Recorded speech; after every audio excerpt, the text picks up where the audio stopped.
Alright, so we're back with another episode of the Young Black Suburbans. I'm here with a very special guest, Jimmy Velez, and his sound engineer, Gabe Rivera. And they're from Rotated Views podcast. It's such a pleasure to have you on.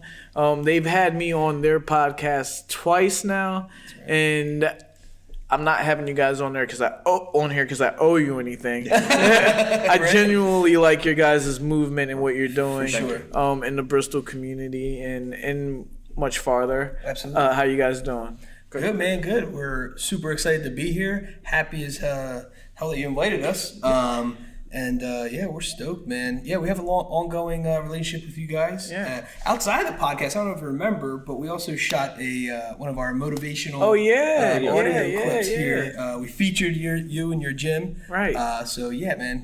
Ongoing relationship that we definitely appreciate. I appreciate Positive that. Vibes. Yeah, so let's just get right into things about how you guys came to be, but the way that you came to be is that you were born around here, I guess. Yes. You've been here your whole life? Yeah, so I've been here since 1987. I actually originally from the Delaware County area. Okay. And then my parents moved to the township and then to the borough.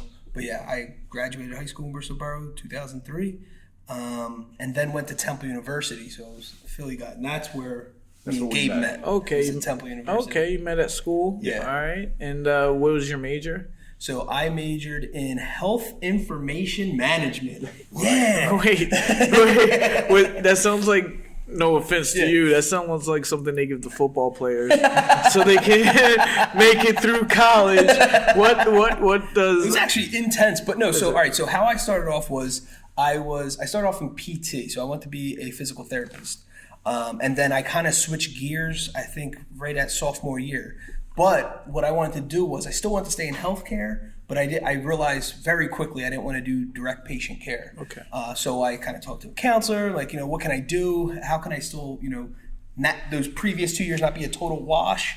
She's like, all right, well, there's health information management. So it's on the back end. Basically, it's medical records. Right. So we're dealing with medical records, but all the legality stuff, medical billing, all that good stuff. So then that's when I transferred over, and our classes were actually in the kinesiology building right around the... Yeah, because I work for the primary care clinic over at Temple. Okay. And I did the medical records for there, so his program was in the same building. Yeah. So they, I guess, asked them to do a special program because we were switching over some of the charts or something like that. We needed help with some of the students, and then him and a group, like a few other students, helped us kind of transition some of our information and stuff, like for the charts and stuff. I got you. So Gabe was like my boss at one point. Right. You know what I mean? But were you guys in school at the same time? Yeah. Right. I was taking school part-time because I was a full-time employee there at the time, okay. But I also was taking classes part-time. All right. And your major was? I went to school for electrical engineering. Okay, cool. And now, somehow, you guys make it this far. Yeah. In your friendship, how many years ago was that? So, I'm putting 2006. 2006. Summer of 2006. So. All right, so we're going on what? 15 years? Oh yeah, a lot of 15 years, coming up on 15 years. So, so right out of college, obviously during my senior year, we did some business together, which was a home-based business. Yeah. And that's where we turned on everything from the motivational stuff. That's where all the inspiring stuff comes from. And then obviously our relationship built from there. Yeah. And then here we are 15 years later. Yes. Right. It never stopped. It never stopped. And there's more of you. You guys come to the gym with a nice team, and you guys put things together. How did the idea of actually being podcasters come about? So, Gabe, you wanna? So it was kind of like an ongoing conversation we had like periodically, and it was right after he did the first version of his motivation mixtape. Okay. That he was finishing up with an outside group outside of all of us, and he actually. Like at the end of the day, that's when we really started hardcore talking about it. Like we always hung out like his house and stuff like that too. It was like, and we always had like him and his brothers, us obviously all included. We always had like the conversations and stuff. And we always thought of like, oh, maybe we should capture this one day, whatever. And then me and him had periodic conversations just about actually doing the recording, how we do podcasting, the stuff to that effect. But it was like I said, after he finally finalized the first version of the mixtape, me and him actually started hardcore talking. It was like the fall, whatever, like towards the end of like the wintertime issue, whatever that was. 2015, leading into 2016 is when we started. It wasn't 24 into either way. So you guys are 5 years in. So we literally just passed our 5-year mark. Nice. So like in the beginning there, so that's when we started hardcore talking, and we actually got the equipment, and then March of 2015. Yeah. No, 16. March 2016. We actually started actually doing testing, recordings, and stuff too, and then we kind of just like it's been rolling ever since. But here's the thing, though. So the funny part about that story is we legit thought, I don't know if we were smoking cigars, always smoking cigars around a fire pit, and having a couple beers, whatever. And we're like, man, these conversations are good. They should be recorded. And I don't know if it was us just being like funny, but at the same time, I recorded that motivational mixtape that he was referring to, the Motivation Files. My confidence went up because I realized how little equipment you need. Not that it's cheap, and not that it's easy. Right. It was just doable. Right. But my belief system started going up. You know what? I think we could pull this off. That's when I went to him. I'm like, we always talk about this podcast, right? I'm like, we need to do a serious dive into, the equipment and stuff because I think we got this. Yeah. That's what built the confidence, and then from there, we went to, I think it was my home office, and we recorded our first show, with no itinerary, nothing. Nothing, right? We thought in our minds that just like we were, smoking cigars and having a couple drinks, it would just the natural, it would just come out. It was. We never put into account that someone's going to hit play or hit record. We never put into the account that we were probably already buzzing with the conversation, and then we realized it was good. Right. It took us 2 hours to get into a feel-good conversation. Yeah. But when someone says, on demand, you got to start talking and whatever, all of a sudden we all froze and we all puckered. And people don't understand what goes into it, No. A lot of it is stuff that makes you tired. And you're like, man, I got to do this, and you guys were doing it early on in the podcast spectrum. Nowadays, especially since we all had to be inside during COVID and all that, podcasts have exploded. That's how I feel. We're on mine right now, which was because I was at home watching Joe Rogan, Gary V, Drink Champs, and I'm like, I gotta do this too. And I've been on yours. Early on, though, where did you get the motivation? Who did you look up to? Like, I just mentioned 3 podcasts that I got inspiration from. Where was your inspiration? My most basic inspiration, and actually me and Jordan, we were just talking about this, was Bill Burr. Bill Burr's podcast. I think it's been like 10, maybe 15 years he's been doing it. Right. So it was Bill Burr, listening to him, and he would basically talk to himself with a laptop, maybe a microphone, and possibly 2 other items of technology. That's and odd. He made it seem so sorry simple. for cutting you off, but you guys are 2 different spectrums, I feel like. I see Bill Burr's podcast, and I try to avoid it because I know his language is is intense. So it was... I landed a couple gigs right out of college that required about an hour of driving. And so instead of listening to the radio or I had like an older car, I wasn't really picking up like the tunes that I needed to. It was like super staticky. I would just end up like on my phone going to iTunes or YouTube and just listen to audio, but listen to podcasts. So that's how I got... and it was more for comedy. It wasn't even necessarily like he's doing a podcast, I want to listen to his podcast.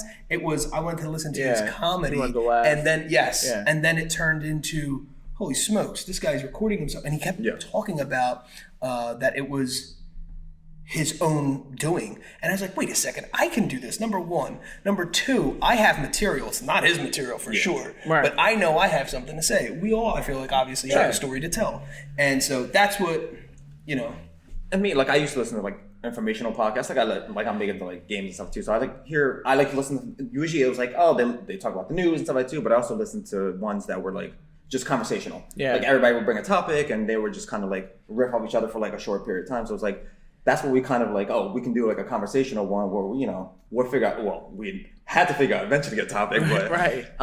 But we figured, we can like go in there and like, somebody will bring something to the table, and then we'll riff off of there. Right, you'll build off Initially, of that. it didn't quite work that well, but I mean, we got to that point eventually, right. But I was like, I had an idea of like how at least a podcast functions, so at least knew I would figure out the audio part of that, and then go from there. He can post it and everything. Super funny. And Gabe, like, because I want to talk about it, because you guys don't come in and just do a podcast. We'll talk about that. Sure. But right now, in the time that we're living in, you have Apple Music, Spotify, YouTube. When you guys were doing this, where were you going to find where these podcasts were coming from? Were you going to those same channels? Were they still around? Or were they doing it? Because Spotify has just started giving deals out. Yeah, because even like, I think when we first tried to submit for the podcast, Spotify wasn't even, at least it wasn't, you could get into it, but it was a hard way to go to actually even like be accepted into that. Like, I think you had to have some kind of weird connection, like in the back end. You had to have a blue check or something. Yeah, exactly. Essentially, somebody had to get you in for the most part. I mean, obviously Google and Apple, those are fairly easy because they get submissions all the time, and as long as you mark everything properly and like the icon, the stuff that's the proper shape and everything, they generally submit you through. So it was like you gotta wait the processing process. And most of the other ones are kind of similar, like most of the smaller ones. The only ones is like I don't know if Pandora has it, but Spotify and stuff, those are like more harder. But now they've eased up in terms of regulations, in terms of like what they allow in there, because it's a little easier to get stuff there. As long as you have something established already, you can kind of submit it, and it's an easier track to go. So you found Bill Burr through Google, or? Yeah, so actually, Bill Burr. So how I found Bill Burr's. He's gonna love us now. Yeah, That's 10 Bill Burrs, 11 now. So he was someone that his comedy, he was in movies that I've already had seen previously. So it was more of, I heard through the grapevine or something like that, that he had his own podcast. So I was like, oh my gosh, driving in the morning can sometimes sitting in traffic can be, so I need to laugh. I want to start my day off doing, obviously positive. So if I wasn't listening to something motivational, it was someone like Bill Burr. But that's how, I have VHS stuff of stand-up of Bill Burr. I had him for years, and he's been doing it for, since the late 80s, early 90s. So anyway, so long story short, that's how, the Bill Burr thing came in. Not that I only listen to him, but that's how it all started for me. And to be honest with you, it made it believable. And thank God that we were confident enough, because our first show was a complete disaster. Everyone says that. Oh my gosh, straight trash. You don't know what you're doing at that point. Unless you bring in the expert already, but like all of us, we didn't know what the heck we were doing in terms of actually sitting down and recording something. It's funny that you say that, because I have to admit something. My first show was for Fox Sports. Oh wow. So they got me to do a show called In the Gym. And it's funny because the first I guess advertisement, I guess you could say the marketing thing that I did for it, I'm trying to be like Jimmy over here. I'm over, because he's really good at the promos, so he knows how to let everybody know what's going on, when it's going on, how it's going on, and I'm there, and I couldn't do it like him. I tried it once, and that was it. Well, even to this day, like he'll throw it to me sometimes, and I'm like, I fumble everything. So we just talked about the 5-year thing, right? Right. So we did our 5-year anniversary show last week or whatever, and so I'm like, oh, let's switch things up, Gabe. You do the intro. Well, it threw him the heck off. He couldn't do it. We were cracking up for like 5 minutes straight. It was so funny. I'm like, you've heard me for 5 years say the exact same things. But it's easy to listen to it, but it's harder to take it and give it back out. Exactly, and it made me realize there's gonna only be one Jimmy. I got to do my own thing. Right, sure. Gabe, you got to do your own thing. Absolutely. And you guys do it well. You come to the gym, but that's not the first time that I talked to you before we did the podcast. Right. You guys, first of all, it was through your cousin, Jessica Diaz. I feel like she's the one who said, oh, do you want to be on my cousin's podcast? And I was like, yeah, sure. And at that time, I'll admit, oh yeah, I'll be on a podcast. I've done interviews. I've been on Geraldo before. Right. Yeah. So it's like a podcast. Sure. I had no idea what we were going to be doing or anything. And we're talking, this is only 3 years ago, something like that, where you guys were already 2 years in. But you guys make sure that the guest knows what the itinerary is, what you're going to talk about. You guys put a lot of thought into the actual show. Let's let the viewers know what that process is like for you guys, because it's not just you making the decisions. It's not just you. You guys got a team. Yeah. So I mean, initially we learned really quick that we had to have some level of organization, and we had some order. To be honest with you, and I think it was all self-taught. Really, basically, we had to follow a schedule. We first started. Our first organized thing that we did was say, let's record on the same day every week, once a week. So we had that figured out because when we were first starting out, there's only 250. I'm saying only because now there's millions, 250,000 podcasts. And one of the first things that we did, we're looking up what do the most successful podcasts and podcasters do to maintain their level of success. One of them was they shot more than 10 episodes. And they made it past like 10 episodes. Or they made it past 10 episodes, right? Okay, I'm there. Yes.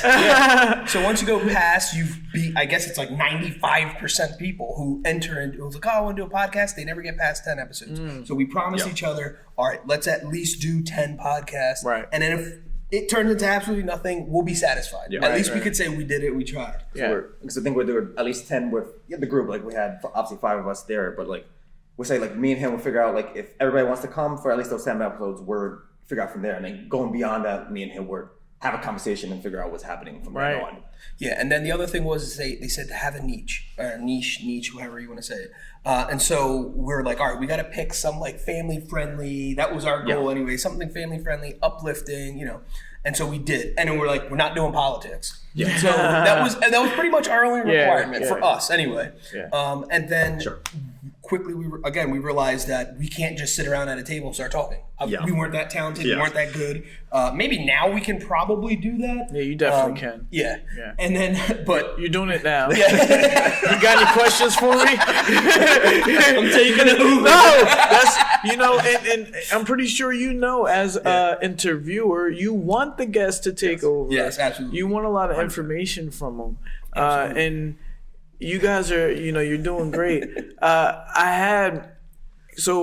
I started another podcast that I do guest co-host sometimes, and I come in and I do an analysis on it because it's pre-recorded and it's all going to be put out like Netflix does, so you'll be able to see every episode. Nice. You can binge watch it or whatever.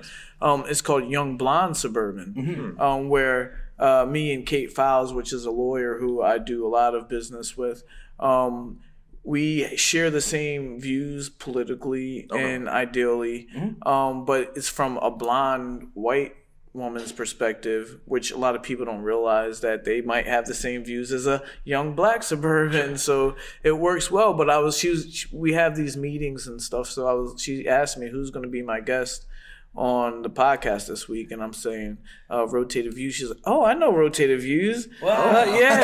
Have a good show, and everything. Nice. So you guys are having reach. You're doing exactly what you set out to do. I'm introduced. I will admit, I didn't think that she would know who it was, but how's that feel for you? Yeah, no, that feels awesome. I think one of the first things that threw me off was that, wow, someone's actually listening to our podcast. That was like one of the first things. And me and my brother were at a cookout, and we're in line just getting, doing the whole buffet thing. And my aunt's standing right next to me. She's like, yeah, the heck of a show. I really like it. I'm like, a what?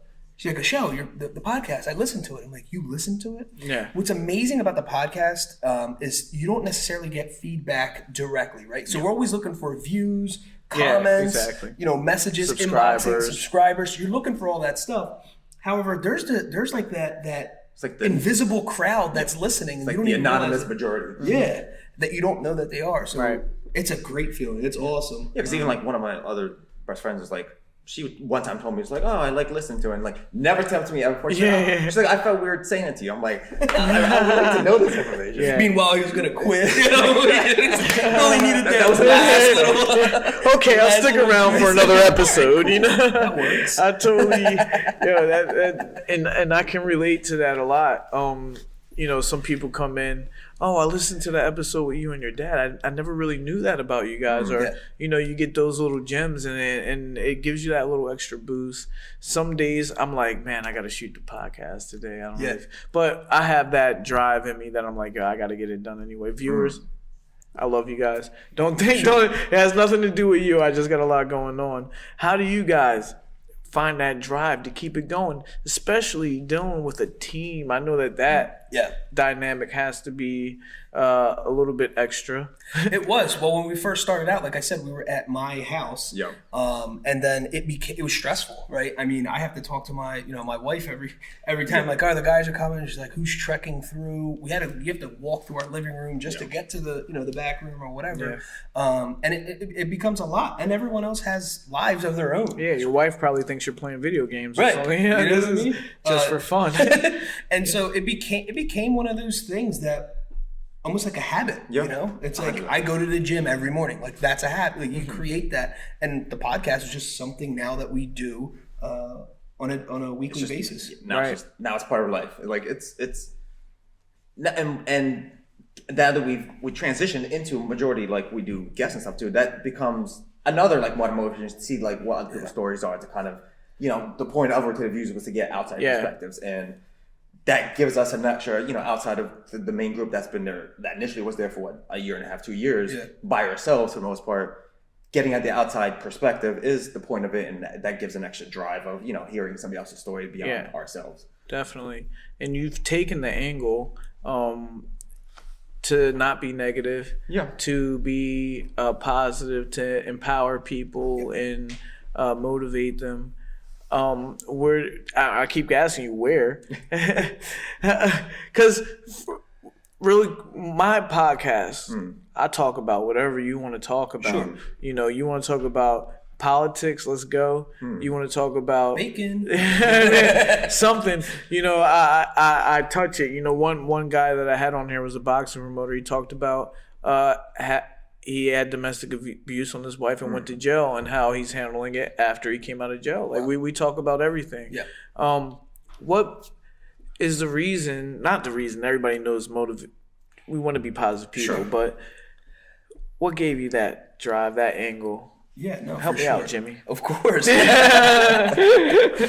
the whole thing behind it was, I truly do believe if you're watching any level of or listening to whether it's radio or the news, we're inundated with negativity at all times. And I think naturally the human mind kind of, because we live in the reality is sometimes life doesn't happen the way you want it to, right? Or a lot of times, just depends on what section of life you're in.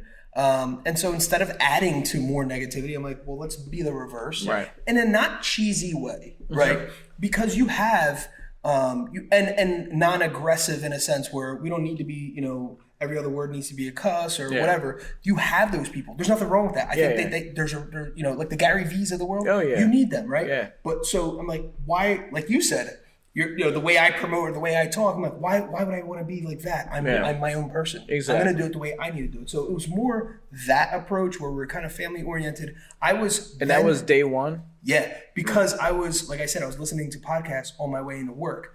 Now, on my way home from work, I had to pick my son up from school. I could not listen to those podcasts that I wanted to because where I left off was so funny and it was great, but they're cursing up a storm. Yeah, exactly. That's what made me realize my kid was in the car with me. And I said, nah, if we do something, I want it to be family friendly. The husband, the wife, the kid, no one's embarrassed of what the topics are being discussed or anything like that. Yeah, it's going to be real life. Or cringing what might be said. Or cringing or scared of what's going to be said next. Yeah. So that was the reason why it kind of naturally happened that way. And then I was already doing the motivational stuff. Like I said, when we first started our business, home-based business, it was based off self-development. Yep. And so you had to read so many books a month, so many books a year. And so we were already in that mindset of positivity. Self-development. Right. So that's really the whole thing behind it. That kind of started your first project with the mixtapes. Yes. coming up with mixtape. I like people don't know. I spit some mad bars. Yeah, I like that. I got about like 17 songs recorded myself. Wow. But it was all for kind of a therapy thing. It's not really Sure. for me to push it out there. Yeah. What made you? And I was a part of one. Say, look, I'm gonna put this motivational mixtape together. How's that? Yeah. So I was going to the gym regularly, Right. and going to the gym. Again, sometimes you wake up super amped up, feeling good, feeling ready to rock and roll. Some days you don't. And on the days that I don't, I didn't. I realized that found myself listening to the Gary V's of the world, just yelling all in my face. I'm like, yeah, that's what I need right now. Well, one day I came home. I was driving home from the gym, hyped up. Like I had the workout of my life. You know how that feels. You're just elated. You're like, you feel good, you look good, everything's like lined up. And I left a video or an audio message to my brothers. I recorded it on audio and then texted it to them, like, texted the file over to them. And I was like, let's go. I'm fired up. Come on, boys. Yeah, you better be going to the gym today or whatever. You're about to have the best day ever. So they got it. They received it. And like, I'm not going to lie, that hyped me up. Right? And so I'm like, wait a minute. So then I did it again probably like a week or two later and sent it to like another friend, just, naturally, just not and thinking anything of it.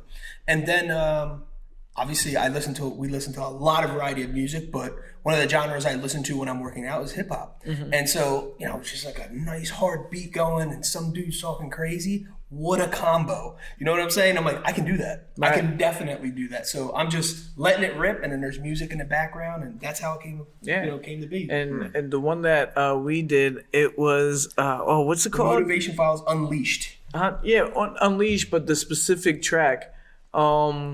I can't. You're embarrassing me right now. But it was Try Harder. Try Harder. Okay. Oh, you mean the track? The name of the track. The actual name of the track. Sorry. Yes, Try Harder. Try Harder. Yeah. And now that you explain how your mixtape came to be, it really pulls it all in, and I'm like, oh man, it makes sense now. Yes.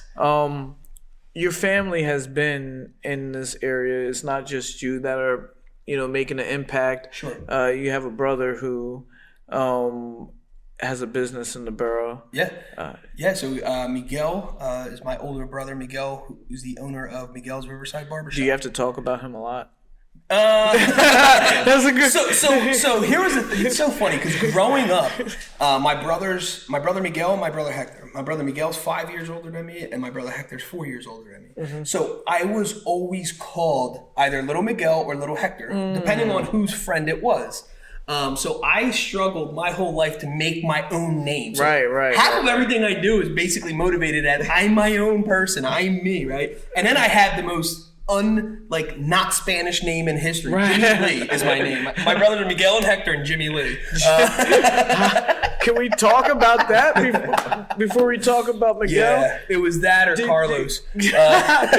So is it a family name or where does Jimmy Lee come So from? I was supposed to be called. It's funny because me and my wife were just talking about this last night. My name was going to be Leticia, and I was going to be a girl. Okay. But what happened was I wasn't a girl, and they were like, "Holy smokes!" They didn't have a name. And my grandma was in my mom's ear saying, Carlos, name him Carlos. And my mom's like, I don't want Carlos for his name. I'm like, okay. So my mom's baby sister was into like soap operas and all this other jazz, and General Hospital was on. And I guess one of the hunks in General Hospital's name's Jimmy Lee. Jimmy Lee Holt, literally. And so my mom's like, my dad's like, is that what you're leaning towards? She's like, I really like it. It's different. So instead of two separate words, my name is Jimmy Lee, all one word, no middle name. Although I always tell my mom, you should have gave me Holt. That would have been Jimmy Lee Holt. What's your last name? Velez. Yeah, Jimmy Lee. But look, we share that. I don't have a middle name either, nice. So we can relate on that Absolutely. one. But you guys are embedded in this area. You know, you can't go to the main street without seeing your brother's barbershop. That's right. And you can't turn on anything with Bristol without seeing your podcast. For sure. I don't know what your other brother does, but Heck's more behind the scenes. He's behind the Hector's scenes. More behind Have the I scenes. met him?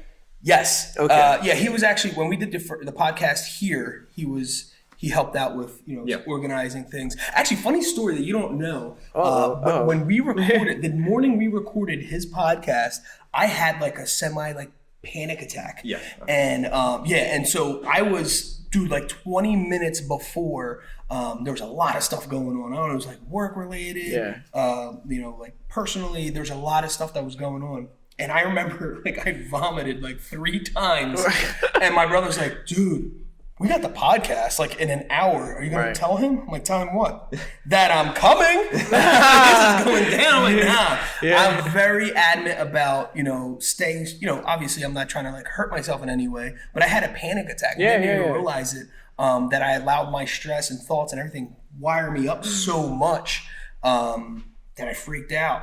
But yeah, that was for your show. And I always remember that because I remember driving here and stopping at like a Wawa or 7-Eleven, drinking a dang near gallon of Gatorade. Yeah, man. So I'm not. I remember running upstairs, brushing my teeth, mouthwash, everything. I'm like, we're doing this. Right. We're gone. Yeah. And we came here, recorded the episode. You didn't even know, right? That was years ago. I didn't know. I never knew that story. Yeah. You guys were professional. He did the same thing. I tried to copy the promo throughout the whole gym, and I would have been none the wiser. I had no idea. Yeah, man.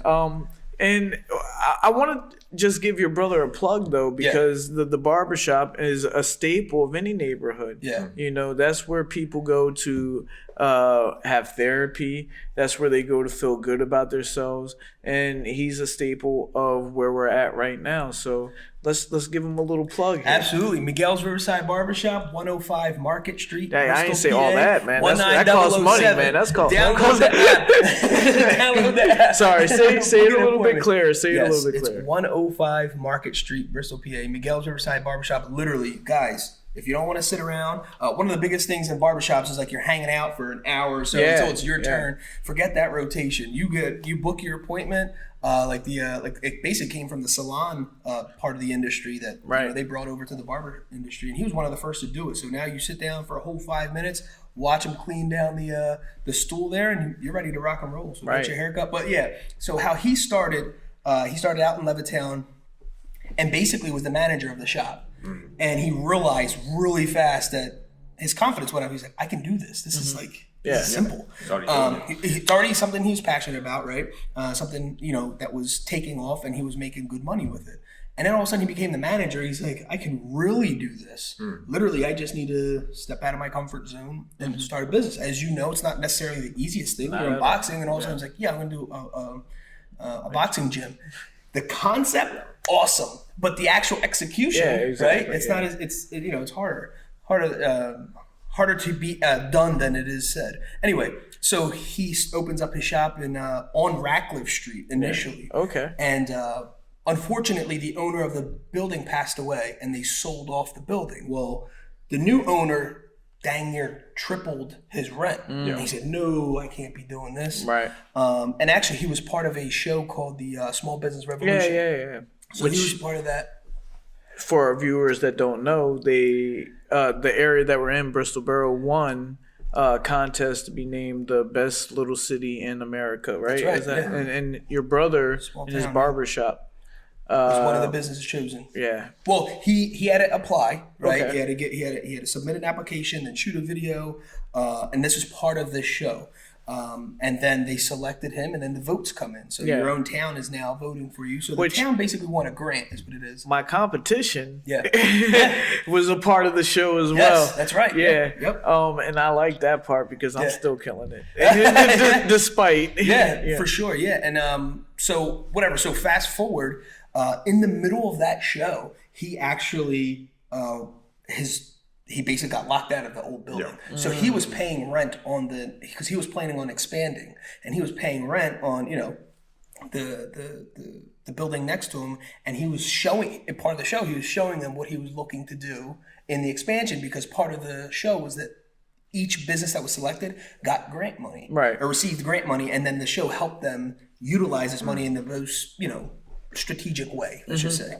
And it got locked. And it was very dramatic for the show and everything. Like, oh my gosh, he really did get locked out. That wasn't what you see on that show is legit happened. Yeah. Long story short, one of the guys who was helping out with the show and doing some promos, like, I just bought this building literally right around the corner. You want to go check it out. So that's where he is now, in 105 Market Street. That location's beautiful.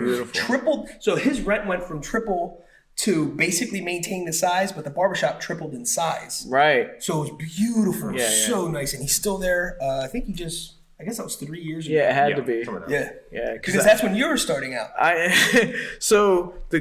Not to talk about me, because it's start? about you. I get it. But I knew that business revolution happened. Yeah. And slightly it drew me to the area as well. But I also knew that my competition was a part of it. Yes. And I'm a fighter. Yeah. Yeah. Absolutely. I'm like, you know what? All the businesses. I could tell your energy level just increased by like. he was like slouched over, uninterested in our conversation over here. All of a sudden, the competitor. Well, because we're talking about me now. You know, that's what it is. They do say everyone's favorite word is their own. Yeah, name. exactly. It's true. But it made me say, look, I'm going to open up right next to this person and see what happens. You know, I have a big name for myself.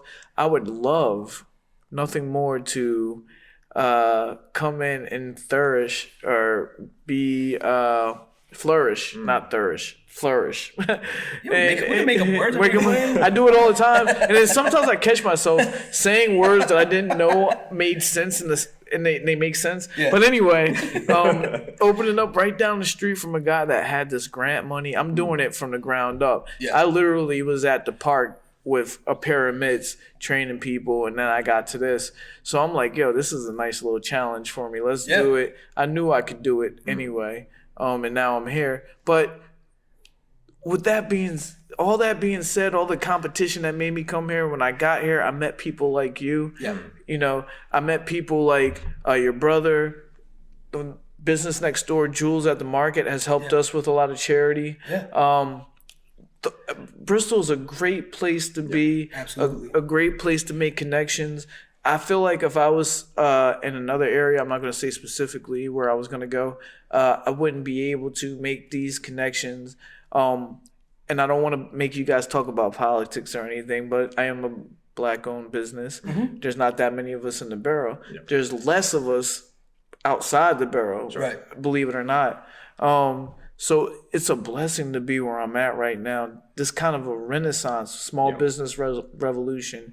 Your brother being able to still survive. Yeah. You guys being able to be a podcast for the whole town, basically. Yeah, pretty much. I wouldn't rather be anywhere else. How do you guys feel about your town that you guys represent so well? So how for us, it's funny because, like I said, we started our pod. So we're from here, right? Yeah. But we started our podcast in the location in Levittown, and like I said, me and my wife having our second kid, and now beyond pregnant. Like the funny story, I say, you know, she was literally like people walking in and out, and she's breastfeeding.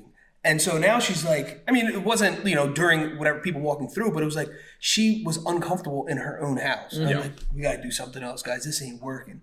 And it just so happened, we didn't have anywhere to go. It just so happened that obviously a barber's weekend is Sunday, Monday. Mm-hmm. And so the barbershop's closed on Mondays. Yeah. We were already recording on Mondays. Yeah. And he just got this new location that had way more room for us. So we basically picked up shop. And not only that, it's a noticeable place or location where we're interviewing other people who are from the town, from Bristol Borough, other businesses like Noble Earth and all these other guys. Yeah. They're right around the corner. And we're like, hey, we're Miguel's Riverside Barbershops, where we do it. He's closed on Mondays, but our podcast is open. Yeah. And we'll love to interview you, love to feature your service and product. And that's how it grew. So then one person introduces another because we're such a tight-knit, you know, little town. It's so unique. Yeah, it's different. Crazy. It's like you get this, it's a small town, but you get this almost city feel in the, it's like, but with a big hug. I don't know how that, it's just so, everyone's like, you know, friendly, intimate. There you go. I could have easily said intimate. It's all right. You know, but instead, what you get was, we didn't realize was people wanted to support us. Right. And that was so interesting to us. They're like, I'll be on your podcast. I'm not good at talking in front of a camera. Yeah. I'm very uncomfortable with doing that. But I'll do it to support your business. You know what I'm saying? And we got more and more in that. And then people were realizing, whoa, these guys are getting like 3,000 listens a week or whatever it was. This is good promo on top of it. It's great exposure. So, and it was one of those things. And that was the whole point of the rotated views. We're getting a view, a perspective on various lifestyles. Right. It was. So that's how the name came about. Yes. Rotated Views. You wanted to Yes. have a diverse Exactly. interviewing experience, and you also wanted to have their views displayed. Exactly. And literally our catchphrase I'm putting two and two together. Our catchphrase is life from various Nice. perspectives. Yeah. Nice. And you have two brands, and people that are watching can see the Bless brand. BL3. Three. There you go. SSED.com. And so what is the Bless brand? Yeah, so it's a lifestyle brand that doing the podcast, especially locally, we realized we're already promoting the businesses that we want, right? And so, revenue stream that we were seeking was sponsorship. And then we started to realize the sponsors, we did get reached out to, and actually we did do a few that made sense, I guess, but they kind of expired. There were sponsorships that were limited in time. So we got sponsored for 3 months and that was it. Yeah. And then it kind of like moved on.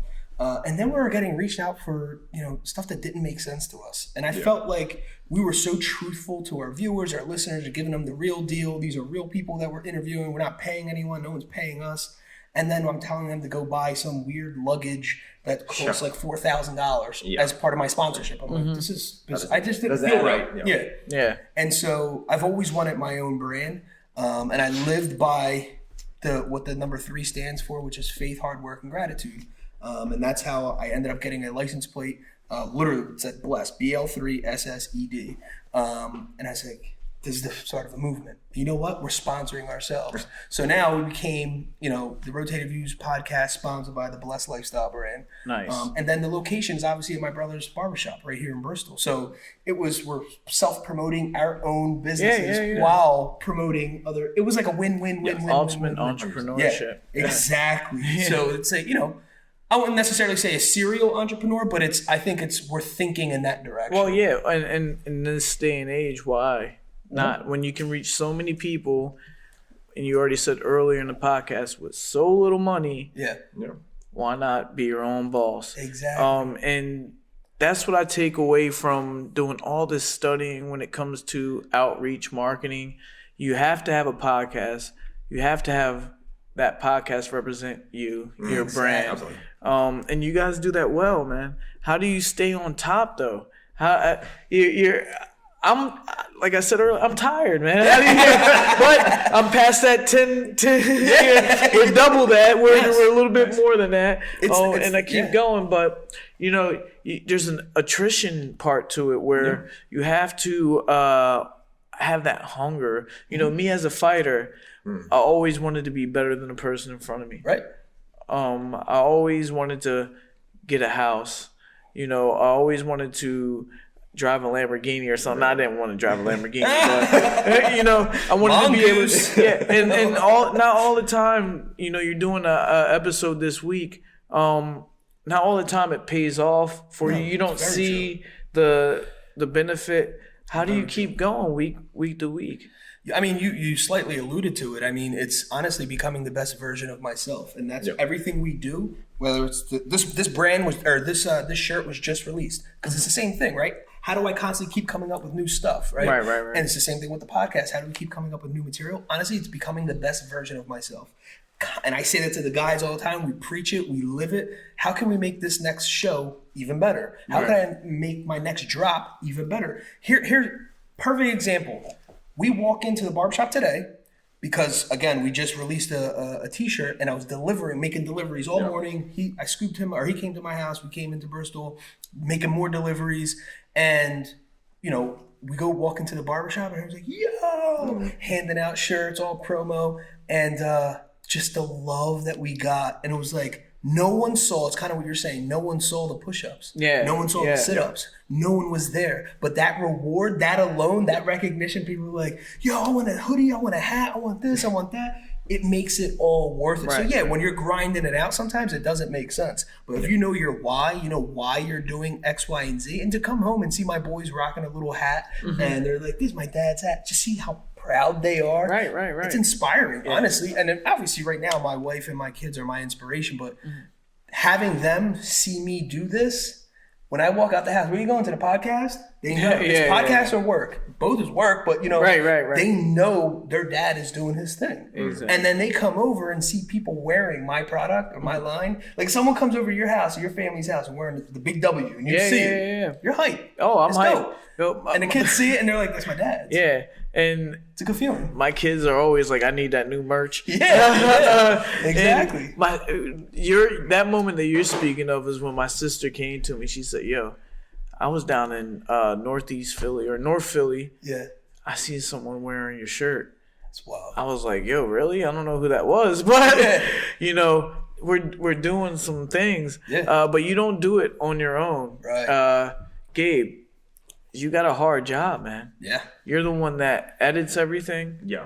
You put it all together at the end of the day. Yep. I know from putting Jordan through a million things that you guys got probably in ways a harder job. Our job is to just perform. Sure.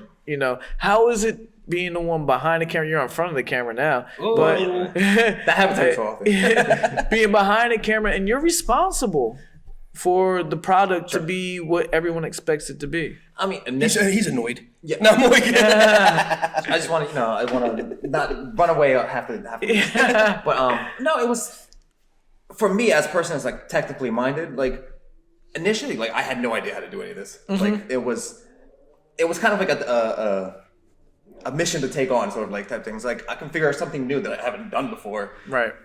Yeah, in the beginning it was a disaster. Long before our recording was a disaster. So it was like, it was compounded on each other. But everything else we learned as we went along, and it became easier, and it's a new function. And like we've done other stuff, like because of the second version of the Motor Screen tape, we did it together. Mm-hmm. The first time he did it independently of all of us. Okay. So we had the equipment, I had the know-how at that point to actually record. And I think one of his cousin's friends, I recorded something similar. Do you send that away to get mastered, or? So I mean, because I think I haven't. When we did his tracks, I had to, because they sound those. mastered. They sound very professional. They're mastered. Yeah. But we sent that away. For when we did the mixtape, we had to get that mastered. Mm-hmm. Like the weekly podcast. I mean, I edit those, and I mean, I make it as clean as possible. And stuff, because I mean, those are longer tracks, and that might be a lot more work into that stuff. But I became more efficient with it. I learned obviously the software and stuff too. I was like, that was a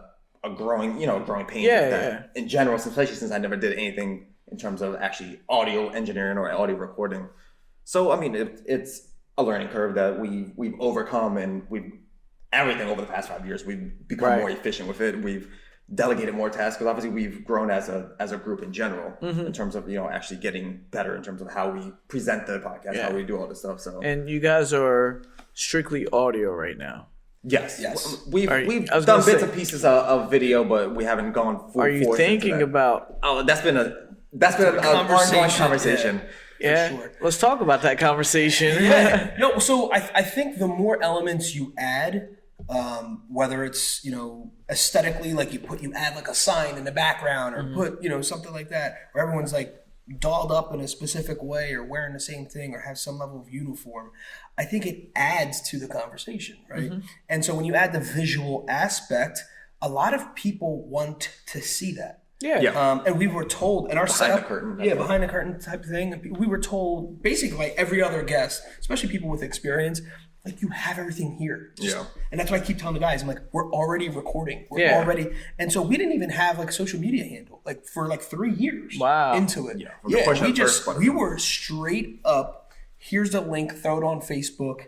Thanks for whatever. And we were ranked on iTunes that way, right? Right. Yeah. And so it worked. Because I think you did periodic. Was it like the Facebook Live or Instagram Live, whatever it was? That was your if you tuned in at that point, then you saw and it was live, so it would disappear, right? After. Right. So right. That was the only. And we saw a whole bunch of like random views from that. I was like, well, we realized we were like capitalizing that eventually. So yes, we started doing the promos and stuff too. But yeah, we've always been an ongoing talk of actually recording the entire episodes, or at least getting snippets and stuff too, so we can. Post those. So we all have full-time jobs outside of the podcast. Yeah. So our thing was, he's already doing all the audio stuff or whatever. So we're trying not to add another thing onto his plate. I'm literally putting all the Look at my man Jordan right here behind the scenes. You mean to tell me that Gabe cannot handle? Hey, Jordan does a hell of a job. Okay, he does audio, he does the visual, cuts promos for us, everything.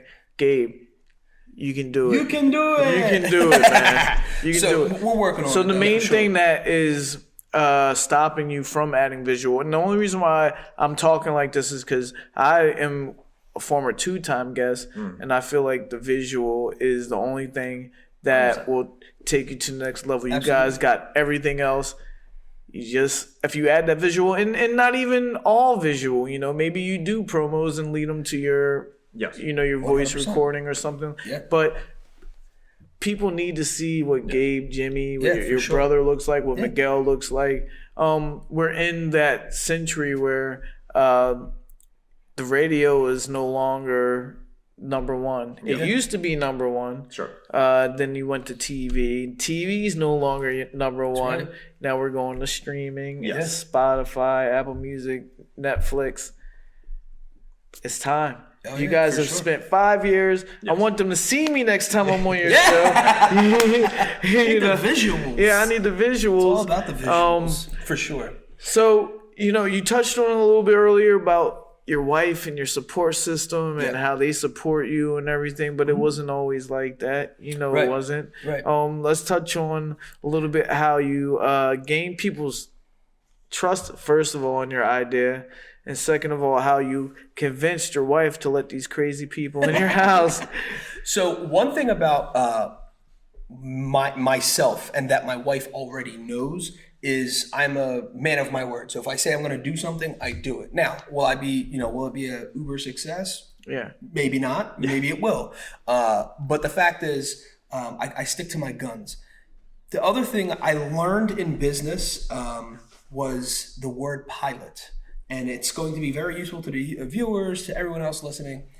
You allow yourself to mess up and pilot this idea. And so that's what I would tell her. I said, listen, everything I said I was going to do, I did. I really want to try doing this podcast.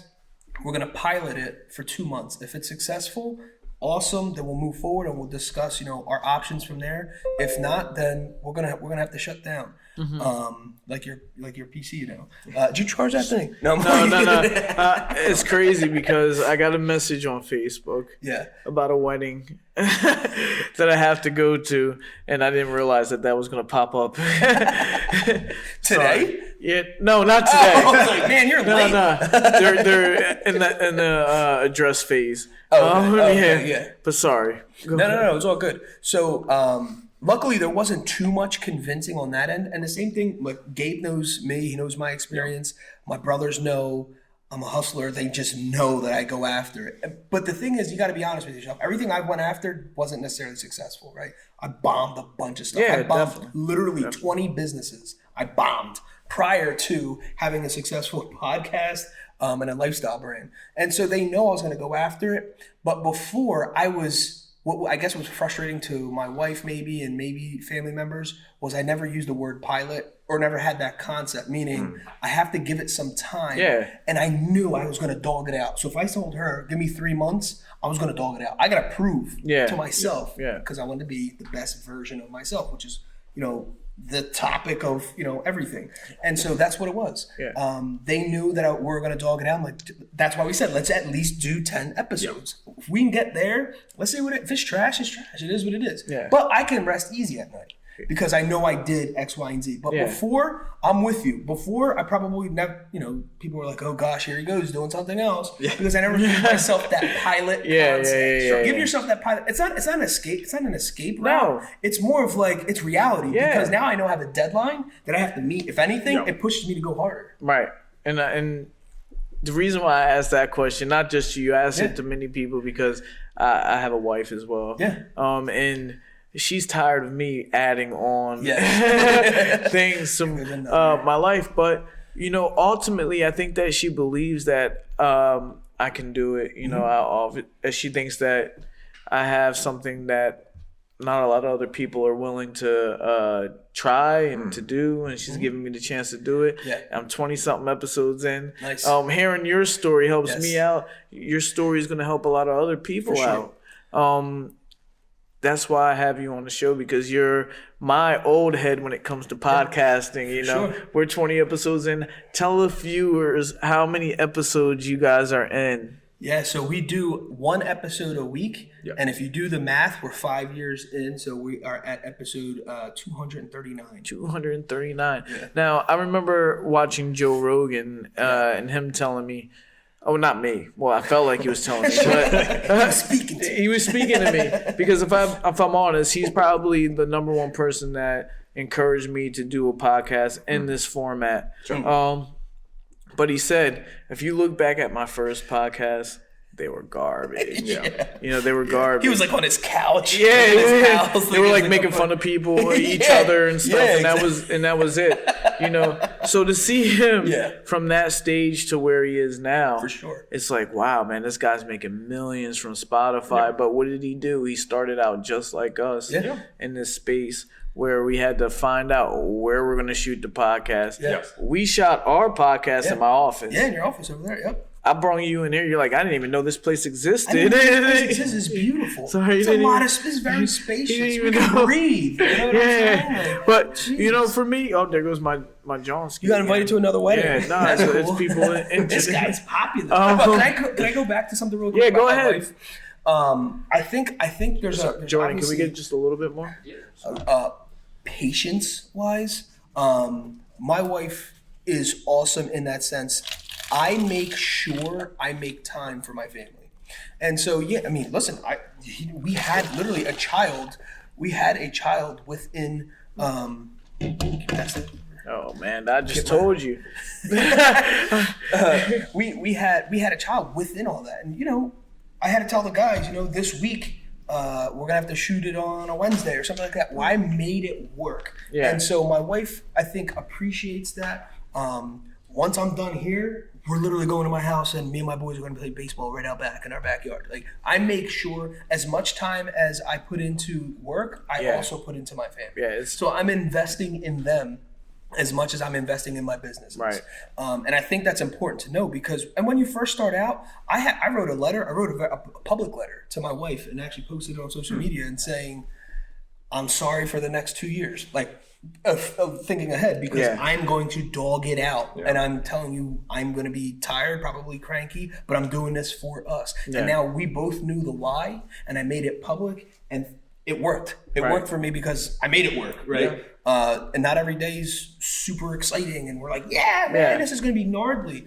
I think you force it some days, but when you look back, that day that you forced, for whatever reason, it always ends up being the best when you look back on it. Exactly. Maybe not the smoothest, but it ends up being the best. So patience, in the beginning, it's rough. Like, you started a business. Not everything is not, roses when you're first starting out.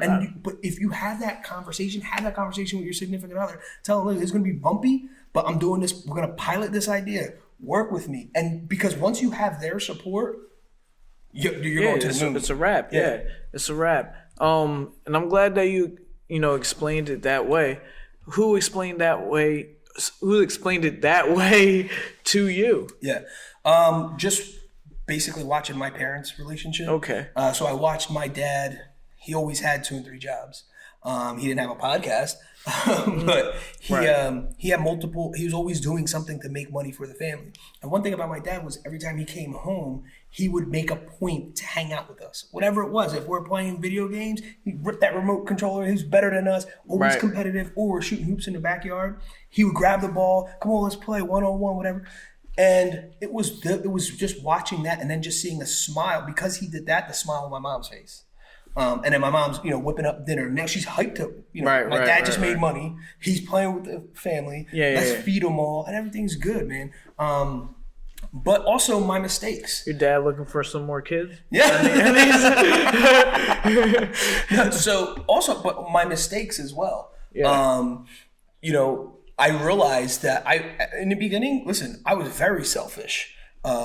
for the businesses that I mentioned earlier that failed, there's a reason why they failed. It's because I hogged up all my own time. I didn't care. If you're in my house, you had to be positive. You couldn't have a bad day, because then I would take it out on you for taking it out on me. And just, I had to chin check myself. So what am I doing? I'm ruining relationships. I'm ruining my time. I'm ruining this is my life and I'm making it miserable. Why am I doing this? Is my life and I'm making it miserable, like myself. It's not like someone's putting it on me. I'm making it bad.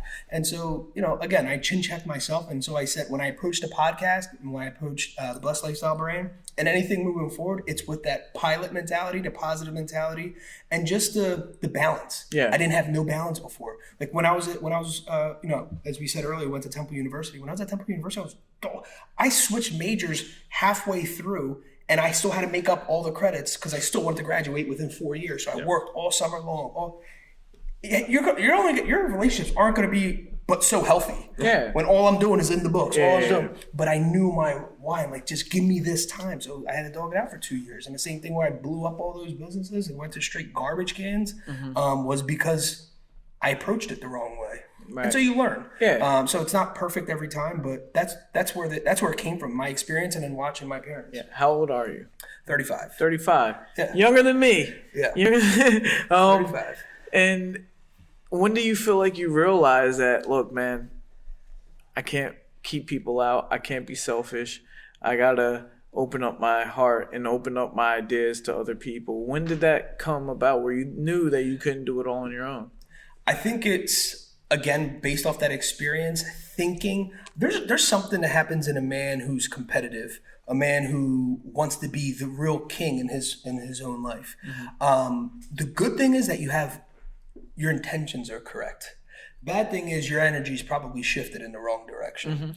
And it's when I realized that I think I was doing a lot of stuff out of just being selfish. And just wanting it for myself because I want to accomplish X, Y, and Z. I want to be the first in my family to be a millionaire. I want to be the first in my family to own a Lamborghini. You say these like crazy goals. You don't want one now, right? No, I don't. I didn't think so. I want a Corvette. All right.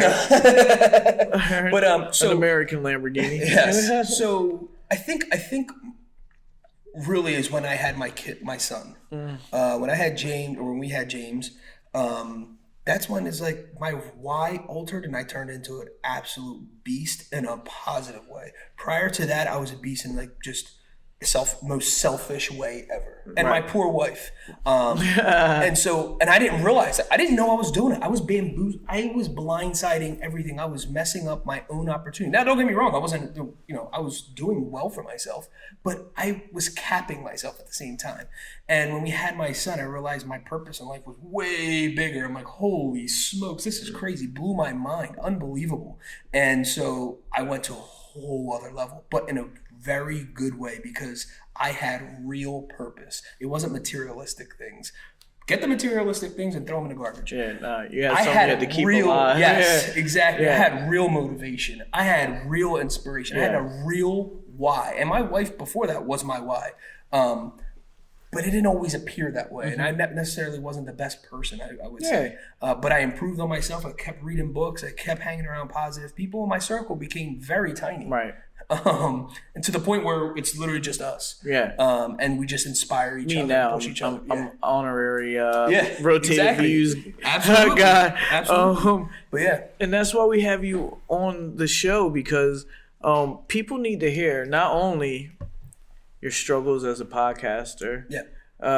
They need to hear your stories, the reason why you are so motivational today, and the reason why you are the character that you are. I don't want to call it character, but you are a character. And the reason why you spread the message that you spread.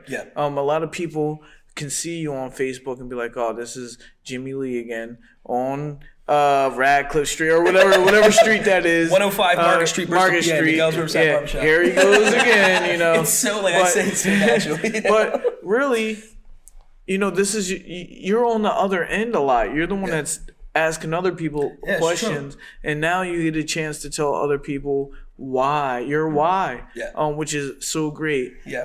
Gabe, I want you to tell people your why. It might not be the same motivation that he has, but you're part of the team. Sure. What is your why? So yeah.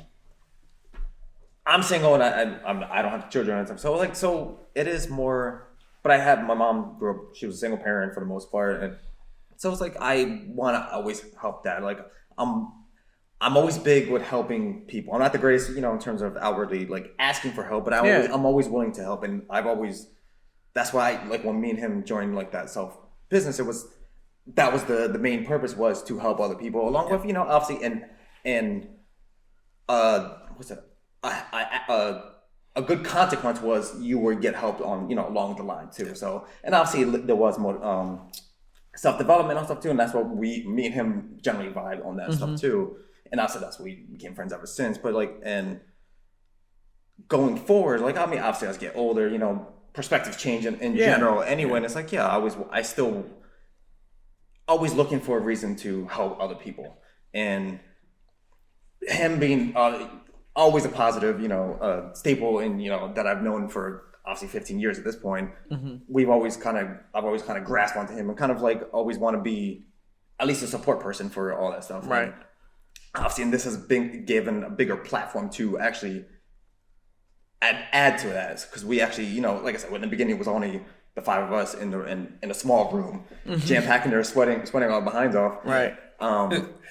But it's gone to a place where we can bring outside people and actually get people's, like you said, like you're giving our story now, get people's outside stories and actually give them an extra platform to grow themselves too. Like, because like if they have a business in the area like that wasn't really well known, at least that gives another opportunity to give another voice out there that gives them more opportunities for more business. You guys did that for me. Now sitting here asking you questions, I can tell who is in front of the camera more and who's behind the scenes more. Sure. How does it feel being in front of the camera? I'm a nervous person in general. So it's always I know I come off very anxious in general. But anyway, yes, that's why he's good for to be the fun person. But it's good, because this show does not happen without you. Exactly. It doesn't happen. Teamwork makes the dream work.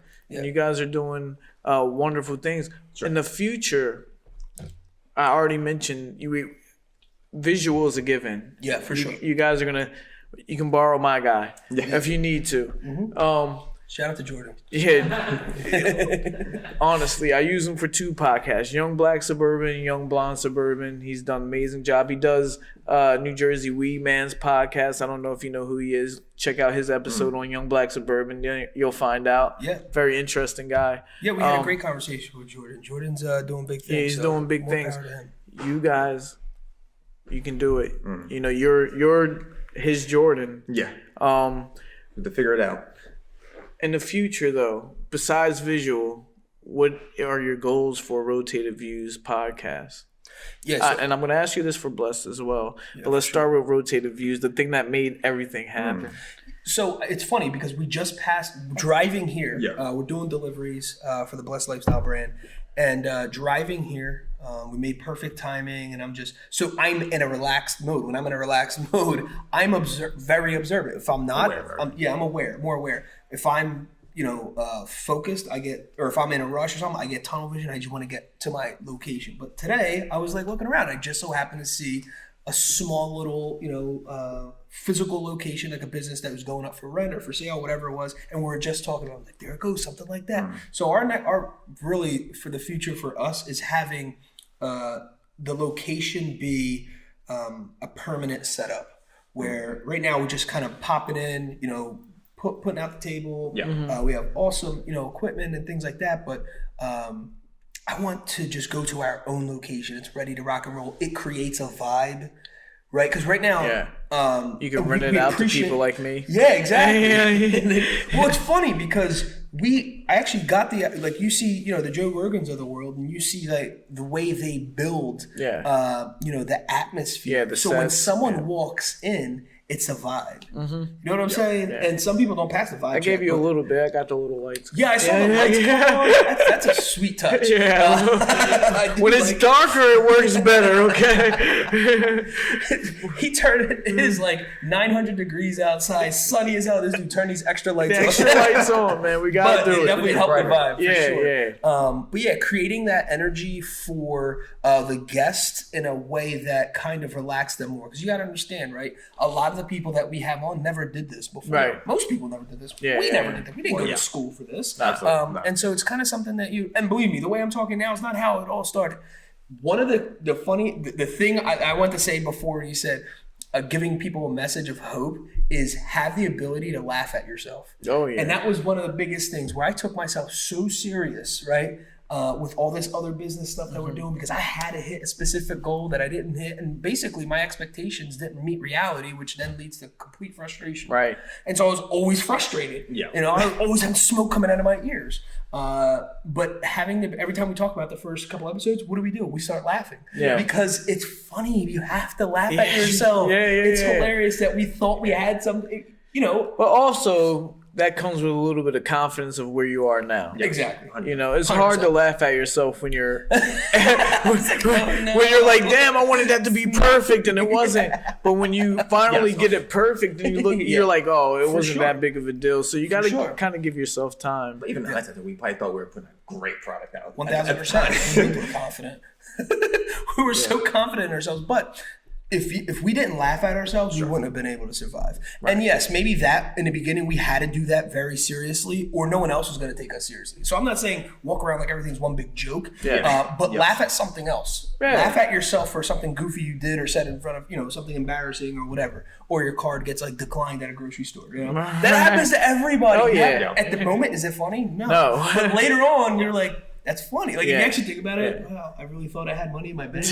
No, so that's only one part of, everything that you guys are doing. Now you got the Bl3ssed brand. Yeah. And the Bl3ssed brand obviously has to grow. Yeah. What's next for the Bl3ssed brand? So it's funny because what we always talk about, it's a lifestyle.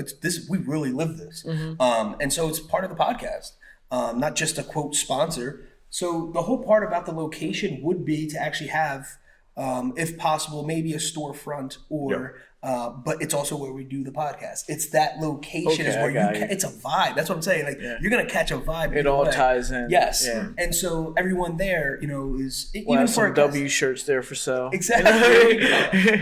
But it's, we live this. We live this. And so, so for the Bl3ssed Lifestyle brand, it's beyond clothing. Like I always say, this is not a clothing brand. This is a lifestyle brand. So I have a book on the way. So I'm currently writing a book. It's going to be called Blessed. And it kind of gives you some insight to what we're talking today on how to overcome specific obstacles and whatever life, throws at you, that there's still hope. Right. And you can overcome it. Now, it's not probably going to look the way you thought it was going to look, but, the potential is there. Anyway, so that's the Bl3ssed Lifestyle brand is going to go from T-shirts to a book to events that I want to have motivational speakers come and talk, have classes, and this is a life. I mean, this is a lifestyle. I truly live this, and that's the reason why it lasted. It's because it's not something that I did for money. Right. It's something because I lived it, and you might as well show the world. It's a movement. Someone's going to benefit from it. Yeah, it's a movement. Exactly. Now, before I ask you guys to let everybody know where they can reach you and all that, I want to ask you both individually. I'll start with Gabe. If you had one thing to tell someone that was getting into podcasts, or not even, we don't even have to be that specific, that was getting into something, what would be the motivational advice that you would give them? I think we say this a lot, is that you just kind of have, if it's something you're truly interested in, just do it. It's like you just have to start, because then all the very specific, the specificity of it, you'll learn that along the way, and you'll get better at it. Because obviously, like we always joke, we say we're terrible in the beginning. We got better along as we kept doing it, and then there's a practice that goes into it. But the biggest thing is just to start doing it. Like at least figure it out to some degree. Like whether it be like post a video, just do a small recording or something. Even if it's specifically like podcasting, we just got to start. Yeah, just get the ball rolling. Yeah. Because then you'll figure it out as you go. Jimmy? Find your fire, man. If you know your why, you know why you're doing something, you have the ability to chin check yourself. I knew why I was doing 20 businesses that failed, because it was for money. And there's a reason why they failed. Right. Because my intentions were awful. But then when my why, you could tell I literally am blessed. We really are rotated views. We live this. I knew my why, where we're going, where we're headed, the excitement about it. Listen, you can't touch that. You can't touch that fire. No one can. You touch it, you're gonna get burnt, because and it's something. It's an energy though that it's magnetic. You know, and the tough times. The reason why I want to say the why is because the tough times, knowing your why is gonna allow you to get through. Right. You saying that, it just put a light bulb, because I'm like, I'm competing with the other boxing gym. Not gonna lie. You know, it's a competition. But I'm not trying to compete with Rotated Views. I'm inviting them on the show. You know what I mean? So that's where that's where you brought me to. I'm like, yo, you know, there's some people that I want to beat, but there's some people that I want to be a part of their movement, because we have like-minded ideas and ideology, and I appreciate you guys for even considering being on the Young Black Suburban. It means a lot to me. I enjoy being on your show. Likewise, I might do it a little different format. You didn't get a itinerary like these guys do. If you go on Rotated Views, you're getting an itinerary. They're talking about what you're talking about, how the quotes that they're gonna talk about, everything, man. You're getting everything, which is professional. It's the way that it should be. And I appreciate you. I want you guys to know that I watch what you do, and that you guys give me ideas. I bite off of you. I told you I try to be Jimmy. I can't be Jimmy. No, for sure. I can't be Jimmy either. and you guys have a great message, and I really appreciate Rotated Views, the Bless brand. How can people find you guys on social media? Oh man, So it's Rotated Views It's at Rotated Views on Facebook, IG and Facebook. on IG and Facebook. Yep. For the podcast, any major ones that you can go on Google Play, iTunes, and Spotify. And if there's any random ones, you can always ask us. And there's like 5 or 6 other ones that I've applied to, and I just post them there. So, Right. So I don't know. I forget the names specifically at the moment, but pretty much type in most Rotated any major Views. podcasting platforms you can find us on. We have a weird name, so once you literally type in Google, if you type in Rotated Views podcast, literally automatically pops up. It's such a, I don't know why or how we landed with that. We got lucky, I guess. That's great. But for the Blessed Lifestyle brand, it's literally BL3SSED.com. You can find and support us there. All purchases made on my website, a portion goes to charity. So that was another thing that we're huge believers in. If we anchor in what we're doing to provide and help the good, I think we're only going to get better. Right. And individually, how can they find you? So my name is super unique, as you guys now know. My name is Jimmy Lee Velez, so it's Mr. Jimmy Lee Velez is my handle for Instagram. And if you type in Jimmy Lee altogether, you're going to find it on Google or Facebook. Well, my IG is the G-Man. The G-Man! The G-Man. Okay. 1103, right? 11, yeah. The G-Man 1103. 83. Oh, 83. Yeah. Is that your birthday? That's, my year. 37. Month and year. 37? Will Yes. we? Oh, we're the same age. We're the same age. That's, I can say that. I was going to say I'm 30th this year, but yes. Jordan's looking at us like, man, a bunch of old men. old people. He's like, I hope I'm not like this when I'm older. This is why they're drinking that box wine. That's it. That's great. Well, guys, I appreciate you coming on the show. Thank you. Rotated Views, Blessed brand, right. coming on the Young Black Suburban.